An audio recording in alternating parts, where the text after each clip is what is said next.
I am Teacher May, and I will guide you every step of the way. How are you, my sailor pupils? I am eager to begin another week of learning with you. Our navigation through the straits and bends of language gets more enjoyable each time. So, to keep things moving, let us check your homework. Directions: complete each sentence by using the provided coordinating conjunction. Underline once the clause that states the problem and underline twice the clause that states the solution. Take note that you do not need to have the exact answer, but your ending must connect with each given statement. Let us have number 1. I have been feeling sick these days, but I keep on studying to finish my homework. In this sentence, the problem is I have been feeling sick these days. The solution is I keep on studying to finish my homework. Number 2. Rain was forecasted this morning, so I brought an umbrella with me. The problem and the solution are easier to spot in this sentence. The problem is rain was forecasted this morning. The solution is I brought an umbrella with me. Let us have the third sentence. I had set my alarm before I slept, for I do not want to be late for class again. Could you relate to this sentence? Let us figure out which one is the problem clause and which one is the solution clause. The given statement is the solution, while the ending that you put is the problem. Number 4, mass testing is important, yet I only know a few people who had theirs. Remember that a problem clause gives a serious mood. A solution clause, on the other hand, expresses a light mood. With this, the problem is I only know a few people who had theirs. Then, the solution becomes mass testing is important. Now for our last sentence. Online learning is new for me, but I am doing my best to get used to it. We will do the same thing that we did in number 4. We will fill the clauses to identify the problem and the solution. The answer is what you are seeing on the screen. A measure of good understanding is getting an 8, but do not easily fret if you did not get it. You could go back to the previous module and give yourself another chance. Last week and yesterday, we learned about 2 kinds of sentences according to structure. They are complex and compound sentences. Let us test if you can still remember the important concepts by telling me if the following statements are true or false. Number 1, a complex sentence has 1 independent clause and 2 or more dependent clauses. The answer is true. A complex sentence has 1 independent clause and 2 or more dependent clauses. Number 2, a dependent clause starts with a coordinating conjunction. The answer is false. A dependent clause starts with a subordinating conjunction, not with a coordinating conjunction. Number 3, a compound sentence is a sentence that has no dependent clause. What do you think is the answer this time? A compound sentence has no dependent clause. It has 2 or more independent clauses joined by a coordinating conjunction. Now, on to number 4. A dependent clause expresses an incomplete idea. And the answer is true. A dependent clause needs an independent clause to make sense. For our last number, number 5, an independent clause can be considered a sentence because it states a complete idea. This might be a shock for you to know, but the answer is true. An independent clause contains a subject and a verb, and by itself can be a sentence, a simple sentence. The words noun, pronoun, subject, predicate, and verb are the words that we will be using to fully understand some important sentence construction and subject-verb agreement rules and concepts. A sentence is a set or group of words that has a complete idea. It has two parts, a subject and a predicate. A while ago, the word subject was defined as the topic of the sentence, while the predicate tells us about the subject. This means it provides more details about the topic of the sentence. The subject of a sentence can only be a noun or a pronoun.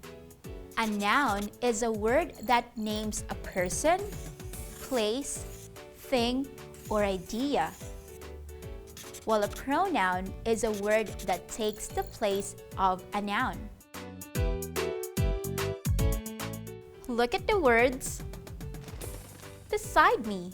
We have children, chairs, mango, tables, and sheep. What do you call these words again? Correct, they are called nouns. Now, let us sort these nouns. What do you think are the singular and plural nouns? The singular nouns are mango and sheep. The plural nouns are children, chairs, tables, and also sheep. Teacher, why do some plural nouns have an S or ES ending, while some of them don't have it? Nice observation. Let me tell all of you why. Regular nouns end with an S or ES when plural. For example, chair, chairs, table, tables, mango, mangoes.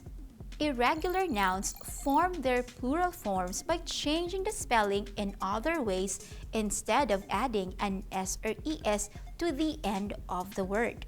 Instead, they form their plural forms in a variety of ways. By adding a different suffix like child, children, a change in form in the middle of the word like foot, feet, or by changing a letter in the word before adding an S or ES, knife, knives. Others, like sheep, have the same singular and plural form. Let's see if you got that. Tell me if the nouns that I will be saying are regular or irregular. Are you ready? The first noun is man. Is it a regular or irregular noun? Right, it is an irregular noun. Man is the plural form of man.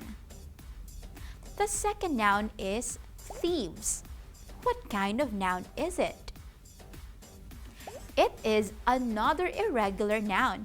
It is the plural form of the noun thief. Letter F is changed to V, then the suffix ES is added. The third noun is roads. What's your answer? It is a regular noun. It is the plural form of the noun road. Look at the image that you are seeing on your screen. Is each pronoun different? The answer is yes. All types of pronouns have three persons: the first, the second, and the third. Person is used to categorize the speaker, the one being spoken to, and the one being spoken about. As you can see in the image, the subjective pronouns I and we are first-person pronouns. I is singular because it refers to the speaker himself.